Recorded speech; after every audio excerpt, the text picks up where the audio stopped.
Na umunoy middleman na si June Villamor nasa kustodiya na ng mga otoridad. Ito ang payag ni Justice Secretary Jesus Crispin Remulla kanina nang dumalo siya sa isang event sa New Bilibid Prison. Sino-sino mga ito ang detalye sa ulat ni Senior Correspondent Anjo Alimario.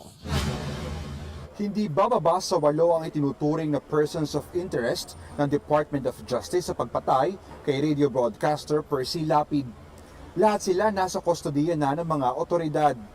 Ito ang ibinunyag ni Justice Secretary Jesus Crispin Remulla, mga pangalang nabanggit ng kapatid ng namatay na middleman na si June Villamor. Ilan din dito ay laman ng extrajudicial confession ng gunman na si Joel Escorial. Karamihan dito galing sa Bilibid. To make sure that the story is complete, at least with regards to the dying declaration that we read.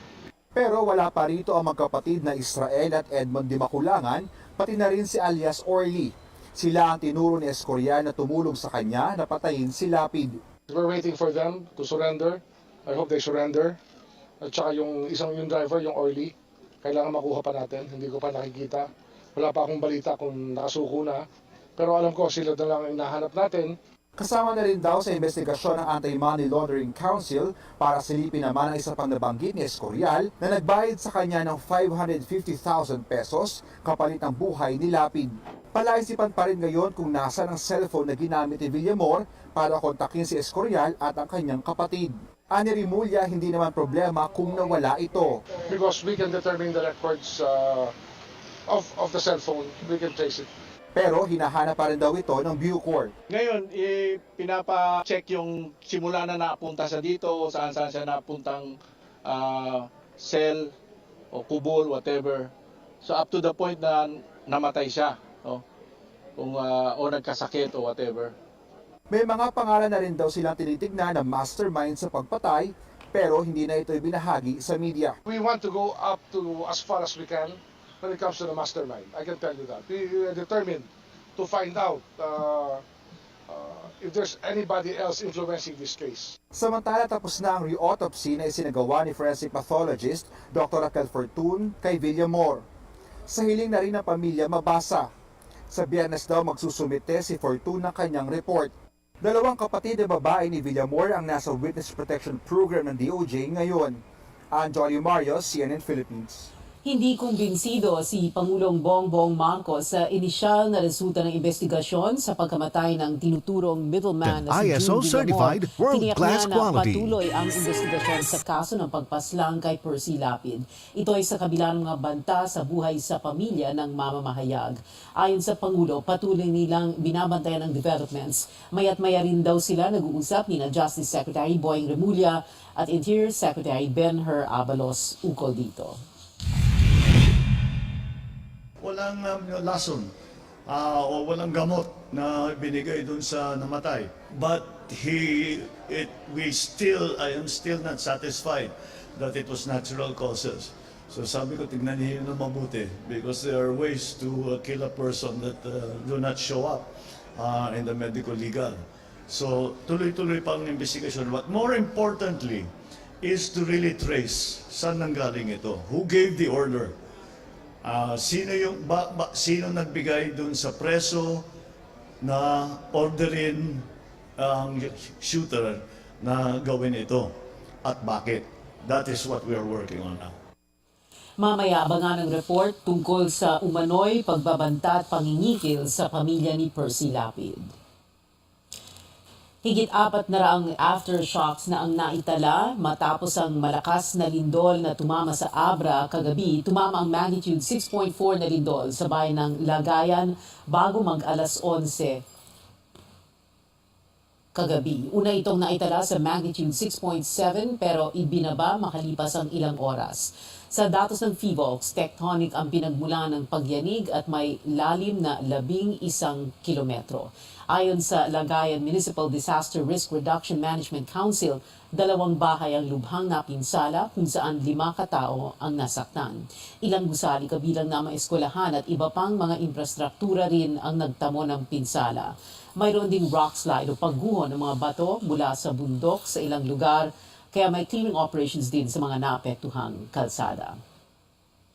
Naramdaman din ang intensity 6 o malakas na pagyanig sa La Paz, Abra at ilang bahagi ng Ilocos Norte. Intensity 5 naman ang naitala sa iba pang bahagi ng dalawang probinsya pati na sa mga kalapit nitong lugar tulad ng Benguet, Kalinga, Mountain Province, Ilocos Sur, La Union at Cagayan. May pag-uga rin na sa Ifugao hanggang sa Pangasinan, Aurora at Isabela at Tarlac. Wala namang banta ng tsunami ayon sa PHIVOLCS. Ang Barani Bridge sa Batac, Ilocos Norte hindi muna maaring daanan dahil sa mga bitak. Ilan sa mga apektadong lugar nagsuspindi rin ang pasok at tanggapan sa pamalaan, maging ang ilang tourism activities itinigil muna para sa isasagawang inspeksyon sa mga establishmento.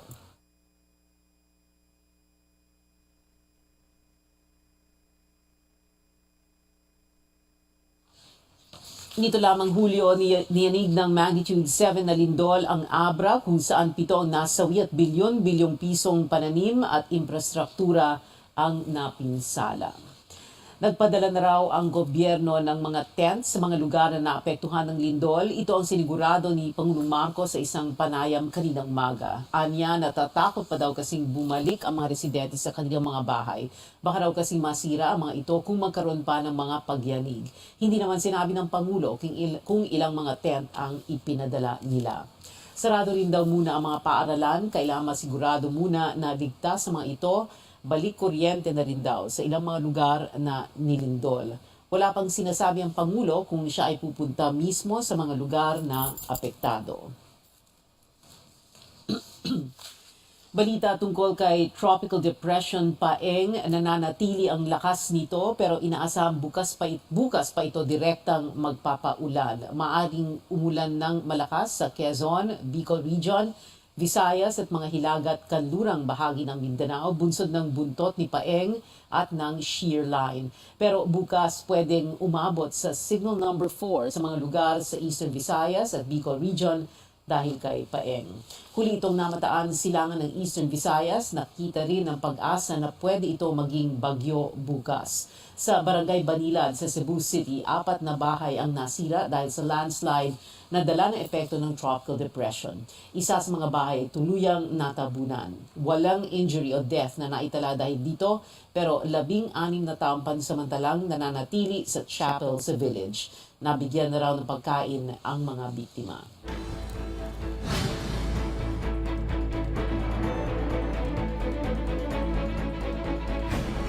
Susunod, Pangulong Marcos dumipensa sa mga inappoint nito na inulan ngayon ng batikos. At ilang araw bago ang undas, bentahan ng mga kandila, kamustahin natin yan at ilan pang mga balita. Sa aming pagbabalik, ito ang Newsnight sa CNN Philippines.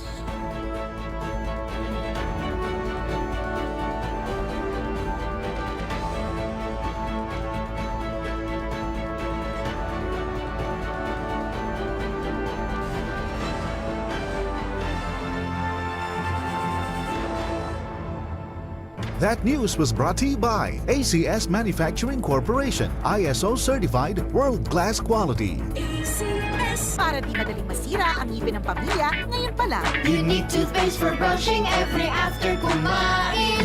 Dahil ang unique toothpaste, may Max Protect formula. Ngipin ay Max Alaga, Max Protektado pa. Helps stop cavities even before they start, while keeping breath fresh with regular use. Unique toothpaste for brushing para siguraduhin. Ngipin ay Max Alaga, Max Protektado pa. Max Alaga, Max Protectado with unique toothpaste maximum fluoride protection. Manufactured by ACS Manufacturing, ISO certified world-class quality. ACS. MX3, tested and proven na low in sodium, fat-free, at cholesterol-free. Mahalagang paalala, ang MX3 capsule ay hindi gamot at hindi dapat gamiting panggamot sa anumang uri ng sakit. Be an extraordinary with MX3. Clinically proven yung mga puti in as early as 7 days with regular use. Mahalagang paalala, ang MX3 capsule ay hindi gamot at hindi dapat gamiting panggamot sa anumang uri ng sakit. Magnolia Mayo. May choice ingredients na tatak magnolia at may camel blend ng tamis asim sarap that will make kids go Try nyo! Magnolia Mayo. Who said pickup trucks are built only for work? Next generation Ford Ranger. Do the undone. Reserve yours now on Ford.com.ph or at your nearest Ford dealer. Fried chicken? Make them happy! With easy-to-cook Magnolia Chicken Timplados. Iba't ibang sarap ng chicken, kaya. Anong Magnolia Chicken Timplados mo? Iba't ibang easy chicken sarap. Manufactured by ACS Manufacturing Corporation. Sanay pala ka sa gusto ng Magnolia Chili. Kasi, busog sa sarap, busog pa sa immunity boosters. Lakas ko kumain. Lakas kumain. Busog sarap, busog sustansya. Magnolia Chili! Ang pamilya ay issue mo. Using Doña Elena olive oil helps elevate the spices and flavors of my dishes, making their aroma and taste more delicious. I use Doña Elena not just for the restaurant, but also for cooking at home. For good quality oil, use it more at home. Because you are serving your family. Because you and your family deserve only the best. Para di madaling masira ang ngipin ng pamilya, ngayon pa lang. Unique toothpaste for brushing every after kumain. Dahil ang unique toothpaste, may Max Protect formula. Ngipin ay Max Alaga, Max Protektado pa. Helps stop cavities even before they start, while keeping breath fresh with regular use. Unique toothpaste for brushing para siguraduhin. Ito ang Newsnight sa CNN Philippines. Ako si Pia Hontiveros. Dinipensahan ng Pangulong Marcos ang appointment niya kina dating PNP Chief Camilo Cascolan at TV at Film Director Paul Soriano. Na-appoint si Cascolan bilang Undersecretary Ito of Health ang Department. Kahit nasabi ng mga RBN, kritiko, wala naman Radio itong Philippines experience sa larangan Network, ng kalusugan. DXKT Ayon sa Pangulo, hindi naman daw mga 1071 doktor sa lang inyong ang mga maaaring radyo, magsilbi sa ang ahensya. Radyo Ronda Pagtitiunan sa daw ng Davao. pansin ni Cascolan ng mga administratibong aspeto kasama ng pagsasaayos ng organisasyon ng DOH. Health issues that he has to look at. That's why he doesn't have to be a doctor. He's going to look at the function of the DOH. We talk about right sizing. We talk about structural changes. Yun, we need somebody to examine what has been going on. Tungkol naman kay Presidential Advisor for Creative Communications, Paul Soriano, hindi rin daw ito magiging public relations machine ng Pangulo, sa halip tututukan daw ni Soriano ang pagpapayabong ng creative industry. May kaugnayan din daw ang kanyang mga gagawin sa pagpapaunlad ng turismo. Ang gagaling kumanta ng Pilipino, ang gagaling umarte, ang gagaling gumawa ng sine, etc., etc. We have to project that to the rest of the world. Yan ang trabaho ni Paul. Una nang sinabi ni Cascola na kahit hindi siya medical professional, naniniwala siyang makakatulong siya sa DOH. Si Soriano naman nagpasalamat sa Pangulo at sinabing isang karangalan na magsilbi sa bansa at sa Administrasyong Marcos. Sa mga mamimili, kaunting higpit pa po ng inyong mga sinturon. Humihirit na ng dagdag presyo ang ilang manufacturers ng delata, kape at gatas dahil sa pagtaas ng mga materyales. Ang tugon ng Trade Department sa report ni Carrie Cator. Mag-isa lang sa bahay si Christina Salamat pero buwan-buwan na raw niyang tinatansya ang budget dahil sa sunod-sunod na taas presyo. Sakaling magmahal pa pati ang canned meat, lalo raw siyang maghihigpit ng sinturon. Sa ngayon, spend wisely lang talaga tayo ngayon. And then, sa mga luho natin, siguro next time na lang yung mga yan. Yan din ang kwento ng pamilyadong si Garing Malyari. Anya, konting sakripisyo na lang muna para matustusan ang lahat ng pangangailangan. Mahirapan kasi yung mga sweldo di naman tumataas eh. Tapos ngayong magpapasko, talaki yung gastos ng mga pamilya. Nasa 4 na manufacturer ng canned meat ang humiling na rin ng hindi bababa sa pisong dagdag presyo. Bunsod daw yan ng nagmamahalang raw materials. Pero habang wala pang desisyon, sabi ni Trade Assistant Secretary Anne-Claire Cabochan, isa sa mga paraan para hindi gaanong madagdagan ang presyo ng canned meat ay kung palalawigin ng Pangulo ang 5% tariff sa mga mechanically deboned meat o MDM na ginagamit sa produksyon. Sa December 31 na kasi mapapaso ang mas mababang taripa at pag nangyari yan, magmamahalang input costs ng canned meat. Binabaan na nga po ng gobyerno natin yung tariff temporarily para hindi po tumaas yung cost of production. So, for as long as ganun po yun, medyo mas mababa pa, we do not see that there should be any adjustments based on the prices of MDM. But there are other factors of production siguro na tinitingnan din po natin. Kasabay ng hiling ng canned meat manufacturers ng mga petisyon para taasan din ang presyo ng tinapay, canned sardines, kape at gatas. Binubusisi pa ng Trade Department ang mga petisyon para sa price adjustments. Alam din naman daw kasi nila kung paano ito makakaapekto sa mga ordinaryong mamimili. Hindi pa rin tiyak kung kailan mailalabas ang bagong mga suggested retail price o SRP. Tuloy-tuloy yung pag-aaral natin dyan because we know that yung costing is not, it's not that simple on the part of DTI. Siyempre sa DTI kami po laging nagbabalanse. Tinitingnan po namin talaga yung kapakanan ng consumer. Once we have established na justified yung reasons for an increase, I am sure that DTI will release that bulletin. Wala naman daw nakikitang problema ang DTI sa supply ng basic goods at maging ng seasonal products. Giit ng ahensya, patuloy rin ang monitoring para masigurong walang naniningil ng higit pa sa SRP. Carrie Cator, CNN Philippines.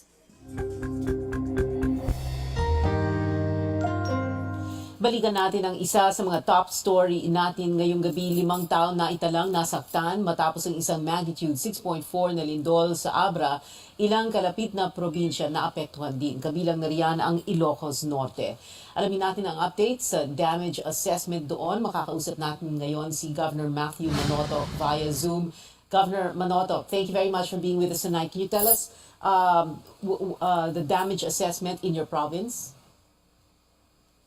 Good evening po. Thank you for having me and good evening sa lahat po ng mga viewers natin. Well, currently, the initial damage reports are over 46 million. This is mostly for infrastructure. We've had 3 totally damaged houses. Pumunta po ako kanina sa Badok, our southern border town, to one totally demolished house at may 71 po na partially damaged. 63 injured people, but thankfully no casualties po. And talagang napakasakit po nito as we are still reeling from the damages and effects of Typhoon Neneng na talagang grabe po sa amin. In fact, probably the most agri damages that I have seen under my, now I'm in my second term. We had over 180 million pesos in agri damages, Neneng, which of course we're still trying to recover from, as mentioned. Tsaka 1.2 billion po ang infra po namin sa Typhoon Neneng. So talagang we have not fully recovered from a typhoon, and ito na po, itong earthquake last night, and it seems like this Saturday may isa pa pong typhoon that we are already bracing for. That's right. Mula bagyo, lindol, tapos isa pang bagyo. Governor Matthew, first, itong 63 na injured, what towns are we talking about here, and what kind of injuries? Mostly either objects ay nahulog po sa kanila, mga cuts, mostly mga minor. Thankfully, we had 2 construction workers na I think are under observation para sa mga fracture, kasi actually nagtatrabaho po sila ng 11 p.m. They were up on the building that was that's being erected. Malapit po sa Capitol, actually, proyekto po namin. And what building is this, Governor? Our hospital. What building is this? Sorry. What building is this? This is the Dakayan, which is nearby our provincial capital, and we are renovating this to be a mixed use commercial complex, maging lugar po, office space para sa mga NGAs at sa mga private businesses din po. Alright, so 1.2 billion infra damages from Typhoon Neneng alone, and then you have 46 million, you said 46 million worth of damage also, right? Because of this, dahil sa lindol na ito. Opo, and this is just initial kasi syempre first day pa po. As you know, sa mga disaster, it takes a few days, no? At sadly, the numbers keep rising as time passes. Galing din po ako sa Mariana Marcos Memorial Hospital, our DOH flagship hospital dito po sa probinsya. And they actually suffered the worst infra damages that I've seen. No, ang ICU po nila, was completely wrecked. At ang initial estimate po nila ay 20 million worth of damages. And of course, though this is a DOH hospital, syempre, ito po ay ang pinakamagandang hospital sa aming probinsya. So even if it's not under my watch, we really partner with them in ensuring na quality ang healthcare po namin dito sa probinsya. In terms of yung kanina sabi niyo na 63 injured pero minor injuries. What about roads, bridges? So walang there are no places, no towns or barangays that are cut off because may severe damage to roads and bridges. Actually, there are two barangays in Pagudpud, Pansyan and Pasaleng, the northern barangays. They're actually quite known for tourism, Pansyan and Pasaleng. They're after the Patapat Viaduct. And the national road there has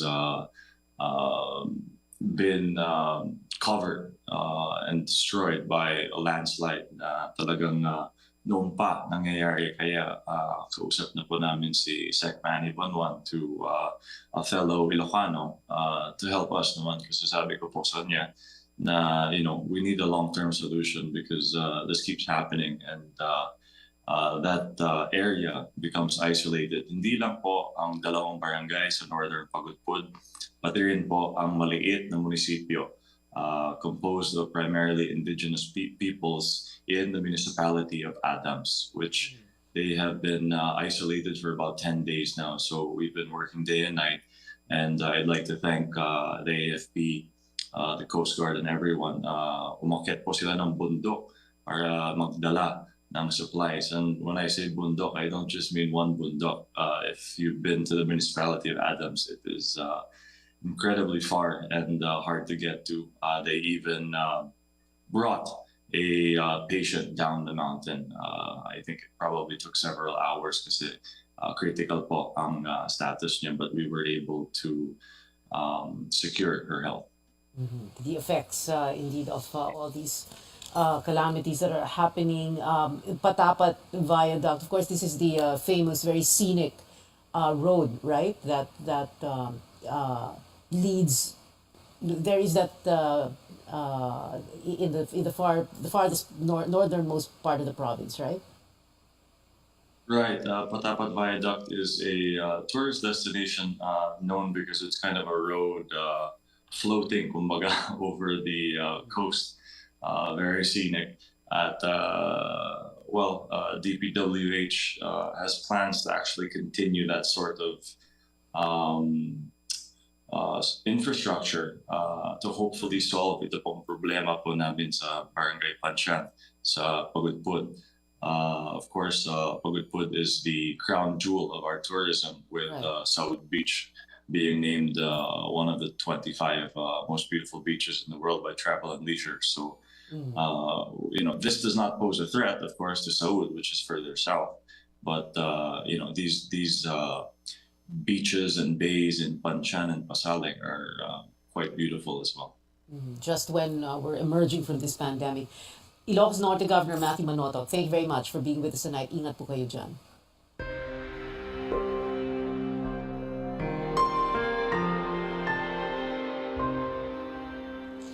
Ilang araw bago mag-undas, nagpaalala ang Trade Department sa mga magbebenta ng kandila sumunod sa nakatakdang presyo.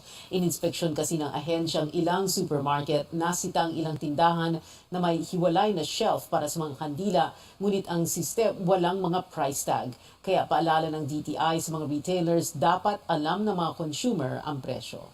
dito sa mga, especially sa mga stand nila ng kandila, not all of the SKUs have price tags. It is important na lahat ng items on display ay meron pong sariling price tag. Kung gagawa sila ng panibagong shelf na puro lang kandila, dapat po lahat yan may price tag.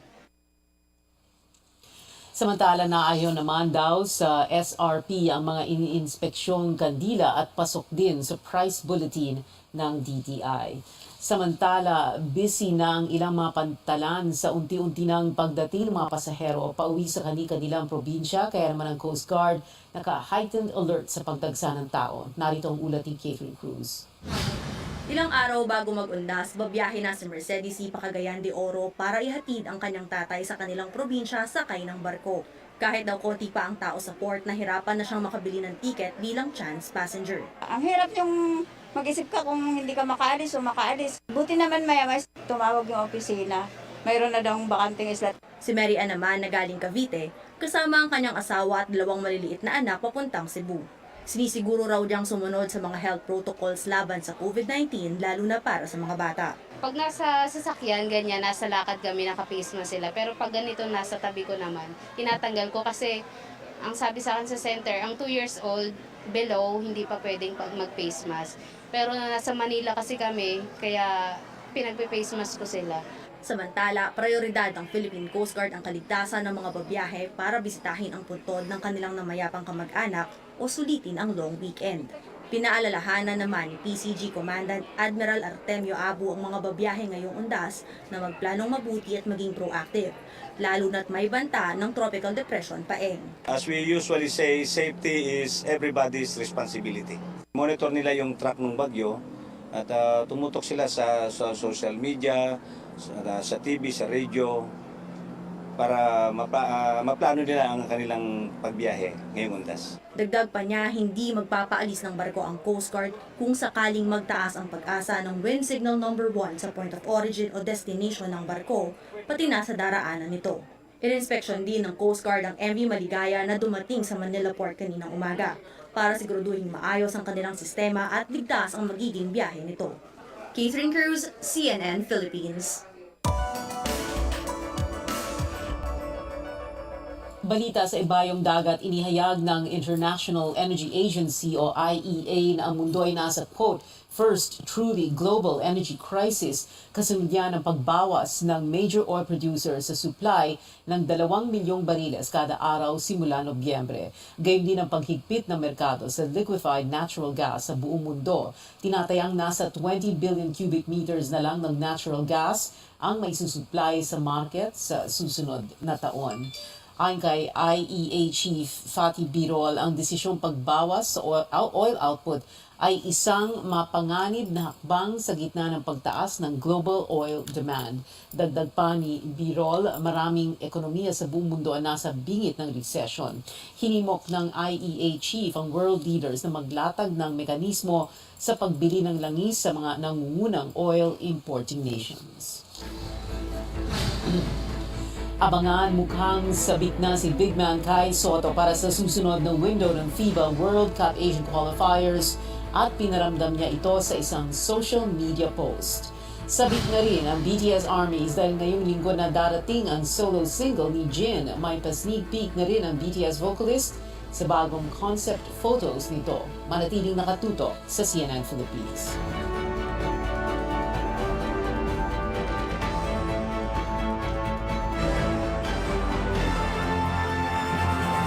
That time check was brought to you by ACS Manufacturing Corporation, ISO certified world-class quality. ACS. Para di madaling masira ang ngipin ng pamilya, ngayon pa lang. Unique toothpaste for brushing every after kumain. Dahil ang unique toothpaste, may Max Protect formula. Ngipin ay Max Alaga, Max Protektado pa. Helps stop cavities even before they start, while keeping breath fresh with regular use. Unique toothpaste for brushing, para siguraduhin ngipin ay Max Alaga, Max Protektado pa. Unique Max Alaga, Max Protektado with unique toothpaste maximum fluoride protection. Manufactured by ACS Manufacturing, ISO certified world-class quality. ACS. Boom, papaya, white rose papaya.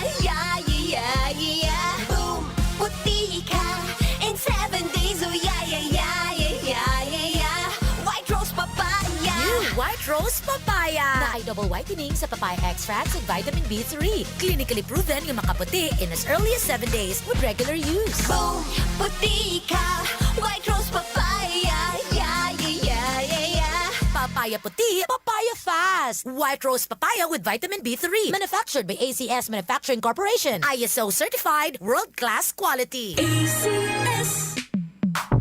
Sa panahon ngayon, kau ba'y sigurado? Kau ba'y protektado? Ang pamilya ay i-shield mo. Laban sa bakterya, I-shield mo. labanan pati virus. I-shield mo. Shield Bath Soap. Patay ang 99.9% of bacteria and virus tested. Believe ang mga eksperto sa Philippine Nurses Association. Sa sakit protektado, I-shield mo. pamilya'y protektado. I-shield mo. Shield Bath Soap. Manufactured by ACS Manufacturing Corporation. ISO certified world-class quality. ACS. Ang buhay ay masaya pag ang hugasin ay easy, lalo na sa masebong kaldero at kawali. Kaya mag-Smart Dishwashing Paste. Pang heavy-duty hugasin. Ang galing, galing, galing. Smart! Yan ang smart dishwashing. May double tanggaling formula. Tanggal galingan sebo at bakterya. Kaya ang Smart #1 Dishwashing Paste. Ang galing, galing, galing. Smart! Yan ang smart dishwashing. Smart Dishwashing Paste. Manufactured by ACS Manufacturing. ISO certified world-class quality. ACS. Boom, papaya, white rose papaya, yeah, yeah, yeah, yeah. Boom, puti ka, in 7 days, oh yeah, yeah, yeah, yeah, yeah, yeah, yeah. White rose papaya. New White Rose Papaya. Na ay double whitening sa papaya extracts and vitamin B3. Clinically proven yung Ito ang makaputi news in night as sa early as 7 CNN days with Philippines. regular Ako si use. HONTIVEROS. Muli ang pinakamalaking balita ngayong araw. Panibagong pag-usad sa kaso ng pagpaslang kay radio Papaya broadcaster puti, Percy papaya Lapid. fast. Hindi White Rose bababa papaya sa with 8 vitamin B3. itinuturing na Manufactured by persons of ACS interest ng Manufacturing Department of Corporation. Justice ISO nasa certified, kustodiya world-class ng mga quality. otoridad. Ayon kay Justice Secretary Jesus Crispin Ito Manila, ang sila mga nabanggit ng kapatid RBN, ng namatay Radio na Philippines middleman si Network, Julie Gamor. Ang DXKT ilan dito, laman din ng 1071 sa extrajudicial inyong mga radyo, confession ang ng Radyo umaning gunman Ronda na si sa Joel Davao. Escorial. Karamihan sa kanila galing sa Bilibid. Pero wala pa rito magkapatid na Israel at Edmond Dimakulangan, pati na rin si alias Orly. Sila ang tinuro ni Escorial na tumulong sa kanya na patayin si Lapid. We're waiting for them to surrender. Kailangan makuha pa natin. Hindi ko pa nakikita. Wala pa akong balita kung nakasuko na. Pero alam ko sila na lang ang hinahanap natin. Samantala, tapos na ang re-autopsy na isinagawa ni forensic pathologist Dr. Raquel Fortun sa hiling na rin ng pamilya mabasa. Sa Biyernes daw magsusumite si Fortun ng kanyang report. Dalawang kapatid na babae ni Villamor ang nasa Witness Protection Program ng DOJ ngayon.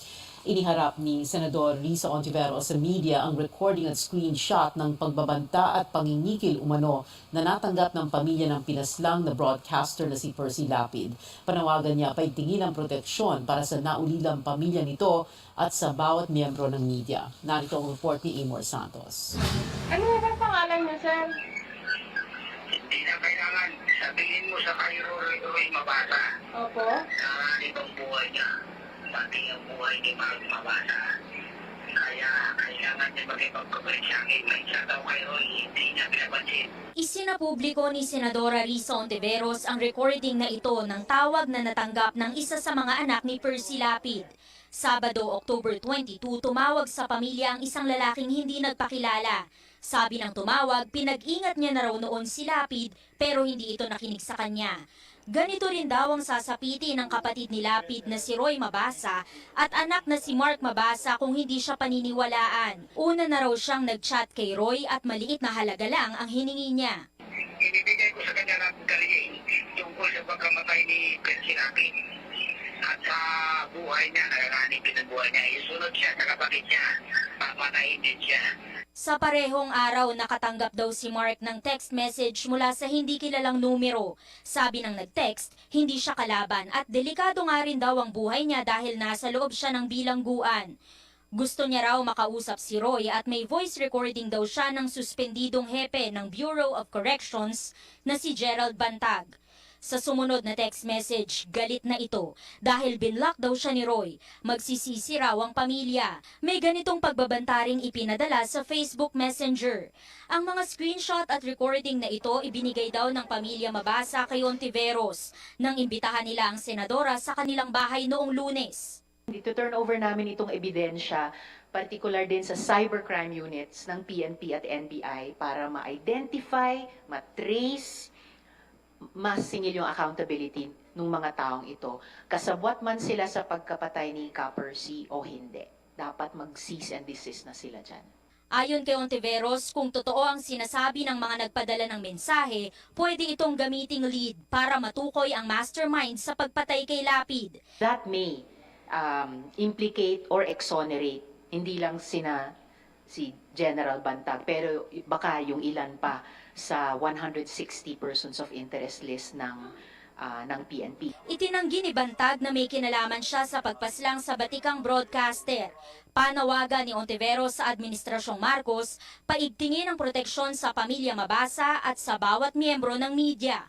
Mr. President, our reporters, our media men and women are not expendable. Hinimok naman ni Senador Raffy Tulfo ang Department of Justice na imbestigahang mabuti ang bawat personnel ng Bucor dahil sa laganap na pagpupuslit ng kontrabando sa Bilibid. Una nang sinabi ni Senador Bato de la Rosa na nakahanda ang Senate Committee on Public Order and Dangerous Drugs na imbestigahan ang kaso sa pagbubukas ng sesyon sa Nobyembre. Amor Santos, CNN Philippines. Nanawagan din ang pamilya Mabasa sa ibang mga ahensya ng gobyerno na makipag-ugnayan sa Commission on Human Rights para mas mapadali ang investigasyon. Matapos ang kanilang case conference nitong Miyerkules, sinabi ng tagapagsalita ng pamilya na si Roy Mabasa, malaki ang tiwala ng pamilya sa CHR dahil hindi sila binigo ng komisyon tuwing dumudulog sila dito para sa mga reklamong kaugnay ng paglabag ng kanilang karapatan bilang mga mamamahayag. Ayon sa CHR, magkakaroon sila ng parallel investigation na iahambing sa investigasyon ng National Bureau of Investigation at ng Philippine National Police. Naayos na ang Lanao del Norte transmission line kasunod yan ng pambobomba sa tower na nagdulot ng power interruption sa Mindanao. Ayon sa National Grid Corporation of the Philippines o NGCP, tinanggal muna ang pinasabog na Tower 8 sa Kauswagan, Lanao del Norte. Nagtayo muna ng emergency restoration system para maibalik ang serbisyo sa Zamboanga Peninsula, Misamis Occidental at ilang parte ng Lanao del Norte. Nagbabala ng NGCP na papanagutin ang mga individual na layong sirain ang kanilang pasilidad. Kahapon, pinasabog ang tower gamit ang improvised explosive device.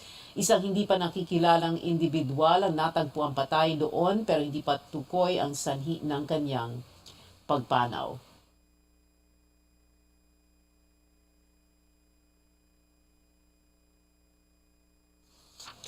May nakaambang taas presyo sa singil sa tubig ang Maynilad. Kung aprubahan ito, nasa higit 13 piso ang tataas ng presyo ng tubig kada cubic liter. Alamin ang detalye sa ulat ni George Cahiles. Ipinakita ni Abigail Bosadre ang leak sa tabi ng kanyang karinderya. Taon na raw ang nakalipas nang mapansin niya ito. Pero hanggang ngayon ay hindi pa naaayos. Kaya naman tutol si Abigail sa panukalang taas presyo sa singil sa tubig ng Maynilad. Sana po yung servisyo niyo po muna ang unahin yung ayusin bago po kayo magtaas-taas ng kung ano-ano pa man sa mga consumer niyo. Kasi laking ano po yun sa amin laking kawalan sa amin yung gano'n na sayang yung dagdag na 3 piso. Nasa higit 13 piso ang hiling ng Maynilad na taas presyo sa singil sa tubig kada cubic meter. Uutay-utayin ang paniningil dito sa susunod na mga taon. Kung maaaprubahan, nasa 3 pesos and 29 centavos ang itataas sa susunod na taon. At ang malaking bahagi ng pagtaas ay mangyayari sa 2024 na nasa 6 pesos and 26 centavos kada cubic meter.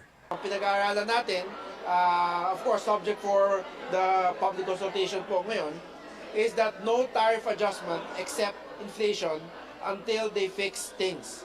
So, ang gagawin po natin, conditional po yung mga second, third, and fourth, and fifth tranches sa performance po ng Maynilad.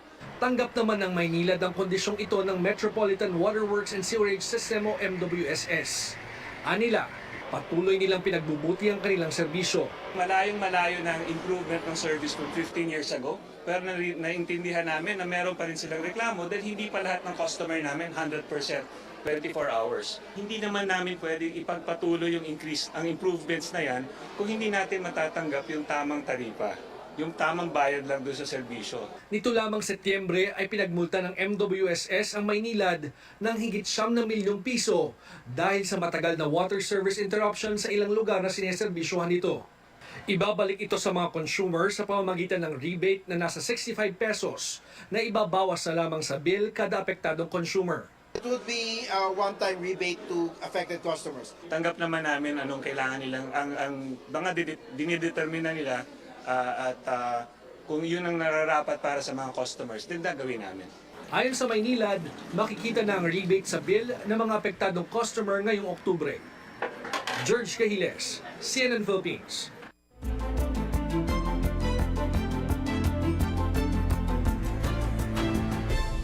Hinihintay pa ang executive order ng Pangulo bago may patupad ang optional na pagsusuot ng face mask sa loob ng mga gusali. Inanunsyo kahapon ng Tourism Secretary na sa mga pampublikong sasakyan at medical facility na lamang ito required isuot. Ano naman kaya ang tingin ng ilang mga magulang dito, lalo't full implementation na ng face-to-face classes sa Nobyembre? May report si Caroline Bonkin.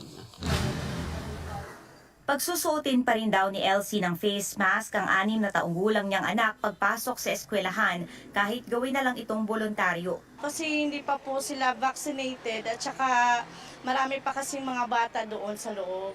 Ganon din sina Amy at Grebert na parehong grade 1 ang mga anak. Kasi po, hindi pa po natin masasabi na wala na pong virus kasi marami pong mga bata po sa loob eh. Siyempre, hindi po natin maiwasan na magtabi-tabi sila.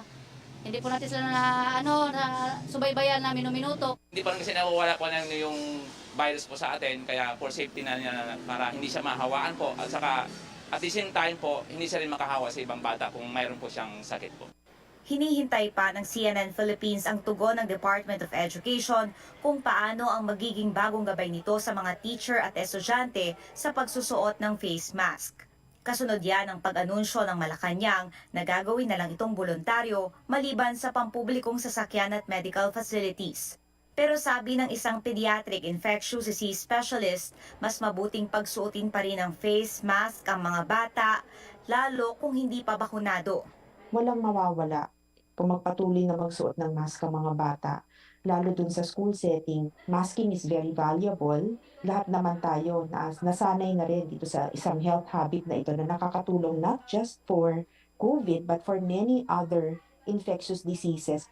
Sa susunod na linggo na ang full implementation ng face-to-face classes. At dahil sa pagbabago sa protocol, inaasahan na raw ng Department of Health ang pagtaas ng kaso. Pero ang mahalaga raw, kahit dumami ang magka-COVID, kakaunti lang ang maospital. Kailangan daw ngayong mapalawak ang pagbabakuna.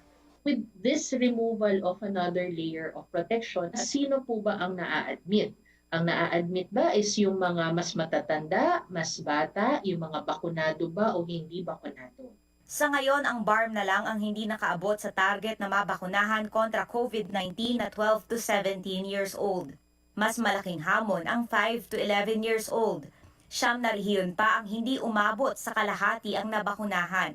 Ayon sa isa pang infectious disease specialist, masyado pang maaga para gawing voluntaryo ang pagsusuot ng face mask sa loob ng gusali. Lalo't kakapasok pa lang sa bansa ng mga mas nakakahawang variant at subvariant ng coronavirus. Kaya importante pa rin daw magsuot ng face mask ang mga hindi bakunado, matatanda, may sakit at iba pang mga vulnerable sa sakit. When you make face mask optional indoor, then meron talagang risk yan. But I think ang overall advantage pa rin dito is that we want people to, again, empower the people to decide on their own what is best for them. Paalala naman ni Dr. Ong Lim, huwag mapilitang mag-alis ng mask dahil sa peer pressure. Mas mabuti raw suriing mabuti kung ligtas ang lugar bago mag-alis nito, gaya kapag maayos ang ventilasyon. Kung ako ba'y nagkataon na nagbaon ng sakit sa bahay, gaano ba kalaking perwisyo ang dadalhin nito sa aking mga kapamilya? Caroline Bonkin, CNN Philippines. Paigtingin ng Pilipinas at ng Estados Unidos ang pagpapatupad ng Enhanced Defense Cooperation Agreement o EDCA sa susunod na 2 taon. Ito ay matapos magbanta ang nakaraang administrasyon na ibabasura ang kasunduang ito. Giit naman ng Amerika, walang kinalaman ito sa kanilang postura sa rehiyon sakaling sumiklab ang gulo sa tensyon sa Taiwan o sa Korean Peninsula. May ulat si Senior Correspondent David Santos. Maglalaan ang Estados Unidos ng 4 na bilyong piso sa susunod na 2 taon para sa pagtutupad ng EDCA o ang Enhanced Defense Cooperation Agreement. Sa ilalim ng EDCA, papayagan ang mga tropang Amerikano, kanilang mga warship at eroplano na pansamantalang manatili sa mga tinatawag na agreed locations o napagkasunduang mga lugar sa iba't ibang parte ng Pilipinas. And it's not something that the U.S. comes in and says, here's a list of what we want. It is something that we say, what do you need? How do we keep our people secure? Binantaang ibasura noon ni Pangulong Rodrigo Duterte ang EDCA matapos ilang beses siyang mapikon sa Amerika, kabilang na ang pagbatikos nito sa kanyang war on drugs. Pero sa kwenta ng US, papalo raw sa 35 billion pesos ang naiambag nila sa Duterte administration para mapalakas ang puwersa ng Pilipinas, lalong-lalo na sa pagtanggol sa West Philippine Sea. Ilang ulit nang iginiit ng Amerika na handa silang sumaklolo sa Pilipinas oras na atakihin ito ng ibang bansa. Nakasad kasi ito sa 7 dekadang Mutual Defense Treaty o MDT. Pero paano kung ang US ang sinalakay dito sa riyon? The U.S. would expect the Philippines to act in its own interest. And in that regard, we would expect to partner with the Philippines as our strong allies, friends and partners in helping our ally confront whatever issue they could face. Dahil wala namang sapat na kakayahan ng Pilipinas, pangamba ng ilang kritiko baka gawin itong sangkalan sa giriang US at China, lalo pat patuloy na umiinit ang tensyon sa Taiwan. The U.S.-Philippine relationship stands on its own. It's not a counterbalance to or response to. It is inherently valuable. It is a long existing relationship. Ayon naman sa Defense Department, patuloy ang pag-uusap para linawin kung magagamit ba ang MDT oras na sumiklab ang gulo sa Taiwan. The department or the DND recognizes that the MDT is not immediately executory on both sides, given that both parties, the US and the Philippines, have constitutional processes that need to be complied with. Base sa contingency plan ng gobyerno, pinakaimportanteng inaalala nito ang libo-libong OFW sa Taiwan. Pero dahil malapit lang ang Taiwan sa hilagang Luzon, pinag-aandaan rin ang posibilidad na maaring dadagsa ang mga lilikas sa gulo. David Santos, CNN Philippines. Susunod, Filipino tennis prodigy na si Alex Ayala. Sunod-sunod ang panalo sa international matches, manatiling nakatutok dito lang sa CNN Philippines.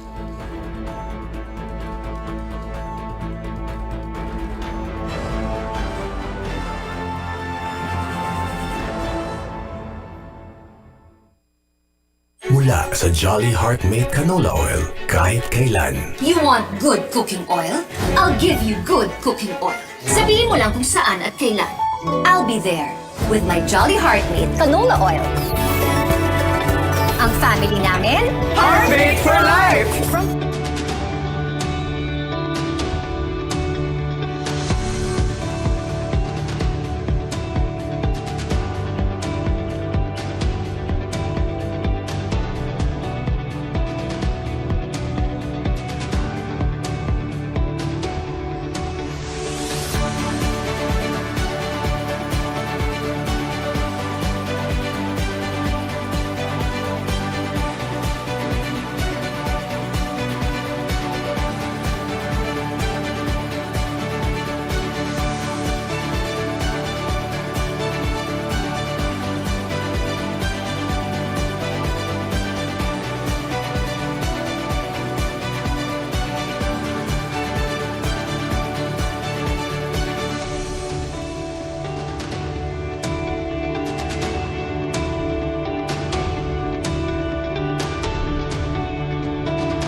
Ito ang Newsnight sa CNN Philippines. Sunod-sunod na naman ang tagumpay ni tennis sensation Alex Ayala sa international competitions. Pasok na si Alex sa pangalawang round ng W80 Poitiers tournament sa France nang talunin niya ang hometown bet na si Jessica Poncet.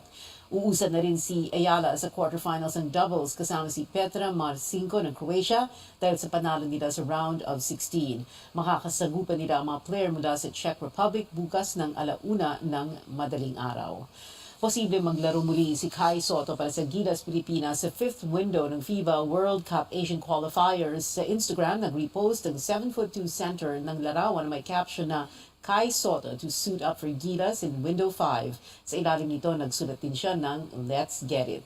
Naglalaro ngayon si Kai para sa Adelaide 36ers sa National Basketball League o NBL sa Australia.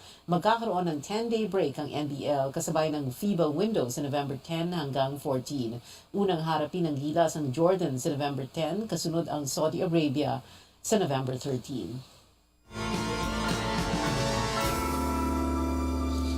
Sa entertainment, ilang Pinoy filmmakers na parangalan sa International Movie Festivals. Ang balitang yan, ihatid sa atin ni Sam Sadwani. Sam.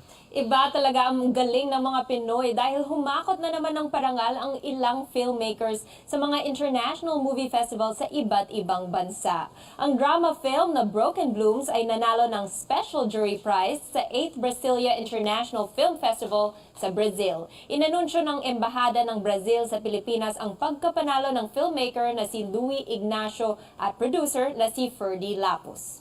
Ang direktor naman ng Last Day Off na si Mark Justin Aguilon ang nakasungkit ng Best Director Trophy sa Roma Short Film Festival na ginanap sa Italia. Ang pelikula ay patungkol sa OFWs na nakatira sa Macau, China.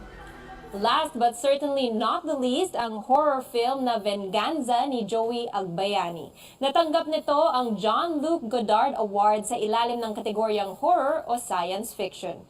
Iginawad ito ng Cult Critic Movie Award sa isang international live screening event sa Kolkata, India. Sa K-pop naman, may pasilip si Jin ng BTS sa much-awaited solo single niyang The Astronaut. Nirelease ng BTS vocalist ang concept photos for this entitled Land on Earth, Lunar Eclipse at Outlander. Sa Biyernes, mapapakinggan ang kanta at ang live version nito sa umaga ng Sabado, kasama ang mga nagsulat nito, ang Coldplay. Magiging guest si Jin sa concert ng banda sa Argentina. Kasado na ang concert ng K-pop group na Tomorrow X Together, ilang araw bago ang kanilang kauna-unahang 2-day solo concert sa Manila. Very excited ang fans dahil trending pa sa Twitter ang kanilang pagdating. Gaganapin ang Act Love Sick World Tour in Manila sa October 27 at 28 sa Pasay City. At yan ang update sa Showbiz Screen Time at Spotlight para sa araw na to. Balik sa iyo, Pia. Maraming salamat sa iyo, Sam Sadwani. 60 araw na lang bago magpasko at yan ang mga kailangan ninyong malaman ngayong Miyerkules, October 26. Magkita-kita ulit tayo mamayang 8:00 sa Pulse as usual. Dito pa rin sa CNN Philippines. Ako si Pia HONTIVEROS at ito ang Newsnight.